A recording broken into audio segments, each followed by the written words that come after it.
I've been waiting for this, man. So Grinding Gear Games has finally, at least since I've been watching Path of Exile videos, a Archer build of the week. Let's get into it.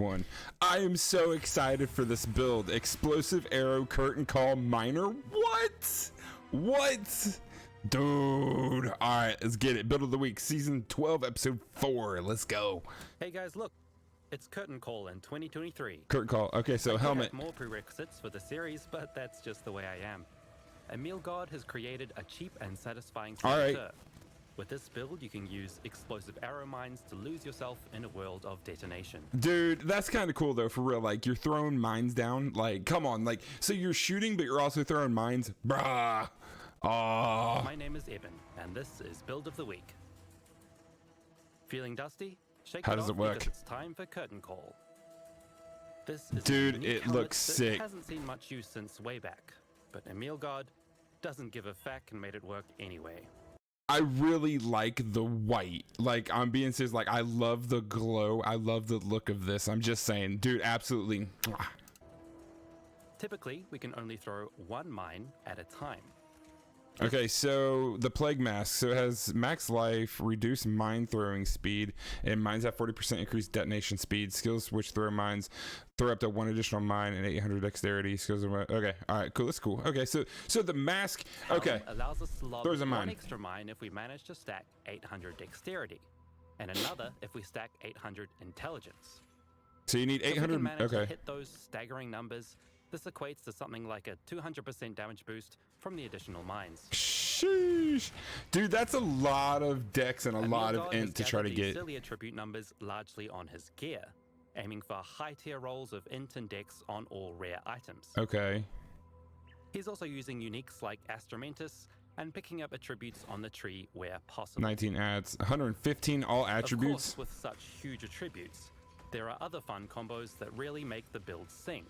So, I mean, if you have 100 plus 115 to attributes and plus another 19, I mean, heck, you're sitting where you only need 700 by that point. For the moment, just know that it all begins with that helmet.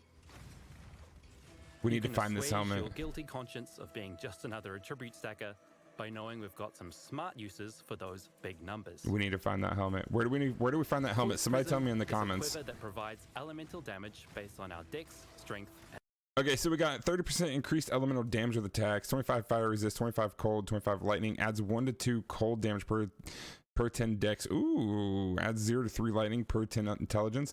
Okay. Just by itself, it's dealing hundreds in flat damage thanks to our setup. Okay. But we don't stop there. Emil is also using Widow Hail, an unusual bow that does nothing except increase the bonuses on our quiver.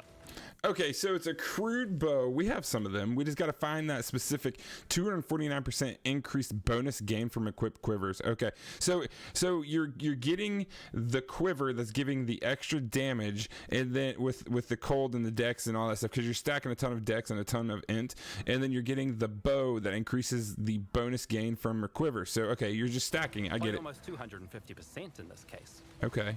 We're getting over 2,000 flat elemental damage from this combo. Holy cow, 2,000! All we have to do now is grab damage increases on the tree in the form of mine damage, bow damage, and crit. Okay. It's worth pointing out Emil God's nifty use of Thread of Hope. Crimson Jewel. This jewel lets you allocate passives in a ring without having to path to them. Bruh. And from this spot, we can efficiently grab good stuff like 2 extra projectiles and damage. Okay. So, why are we using Explosive Arrow? We I don't know, could be tell me. using any elemental bow skill with our mines, but Emil God explains that Explosive Arrow synergizes especially well. Dude, look at him just blowing that stuff up. It makes the exploding arrow consume all subsequent arrows stuck in the target. Hold on, stuck in the... Okay, if an enemy has multiple explosive arrows stuck in them, the first one to explode will consume the others, adding their damage to towards its explosion. So, you're just stacking the mine damage plus the explosion from the explosion arrow. So that makes sense. I mean, you're just trying to stack the damage. Boosting explosion damage for each one. Okay. We can detonate a pile of mines on a boss to immediately hit the maximum amount of explosive arrow stacks. Okay. 120% more damage. Dude, okay. And of course, Explosive Arrow has a solid area of effect, good for clearing up and cleaning out. Dude, My okay. closet has a few skeletons, and this build has skitterbots. Skitterbots, what? Useful for any saboteur, these little minions run around like toy soldiers detonating mines for us. Dude, wait a minute. Are there crabs? Are those crabs?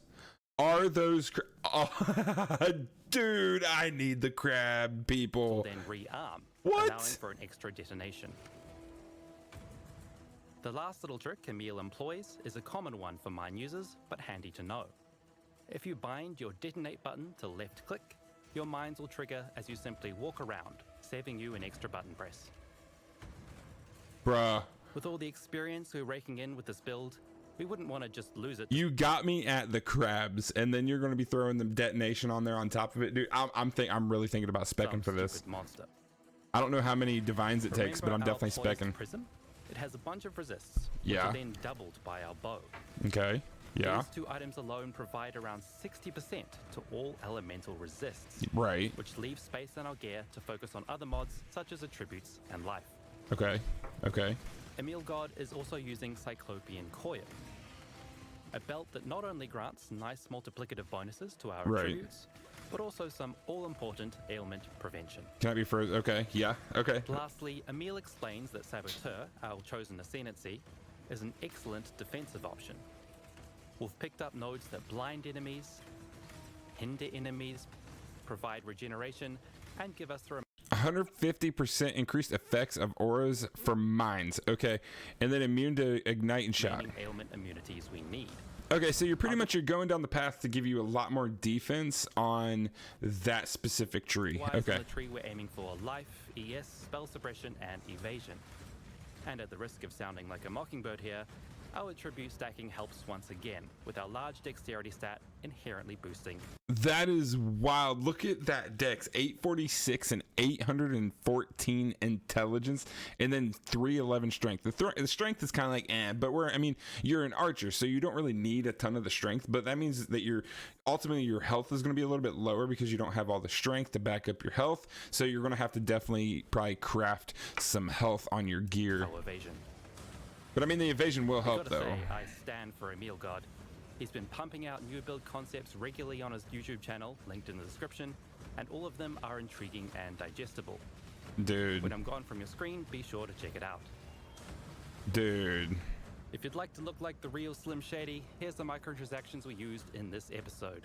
So Tabula Rasa. Okay, so I'm really liking this skin though. Like, I'm really thinking about purchasing this. I'm thinking about getting it. Dude, that looks beautiful to me. I love it. I'm loving it. See you next time. Beautiful gameplay, beautiful build right there. I'm loving it. Absolutely loving this one.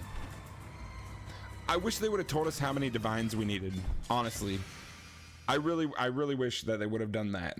That build looks like a lot of fun. I wish that they would have told us exactly how many divines it probably would have taken.